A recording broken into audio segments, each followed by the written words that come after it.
ഈ പരീക്ഷണത്തിന്റെ പേര് കാറ്റിലെ ഊർജം. ഇതിൽ ആദ്യം ഈ ട്യൂബിലേക്കോട് ഊതുക. അപ്പോൾ ഈ ജലചക്രം കറങ്ങും. ഇനി ഈ ദ്വാരം അടച്ചു പിടിച്ച് ഊതുക.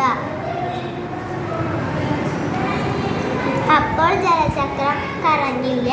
കാരണം ട്യൂബിലൂടെ വായുമർദ്ദം പ്രയോഗിക്കുമ്പോൾ അത് വായു പ്രവാഹം നയിക്കുന്നതിലൂടെ ടർബൈൻ കറങ്ങുന്നു. ദ്വാരം മൂടുമ്പോൾ പാത്രത്തിനുള്ളിലെ വായു കുടുങ്ങി ടർബൈൻ കറങ്ങുന്നത് തടയുന്നു. ടർബൈനുകൾ പോലുള്ള വസ്തുക്കളുടെ ചലനത്തിലെ മർദ്ദം മാത്രമല്ല, വായു പ്രവാഹവും അനിവാര്യമാണെന്ന് ഈ പരീക്ഷണം തെളിയിക്കുന്നു.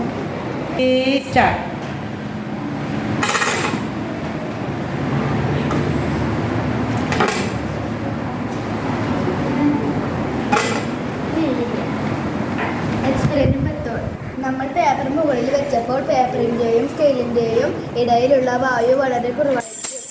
അതുകൊണ്ട് തന്നെ എയർ പ്രഷറും കുറവായിരിക്കും. അപ്പോൾ ഈ പേപ്പർ മുകളിലെ വായു താഴേക്ക് നല്ലപോലെ ഫോഴ്സ് കൊടുക്കുന്നുണ്ട്. ഈ ഫോഴ്സാണ് സ്കെയിൽ വീഴാതെ പിടിച്ചു നിർത്തിയത്.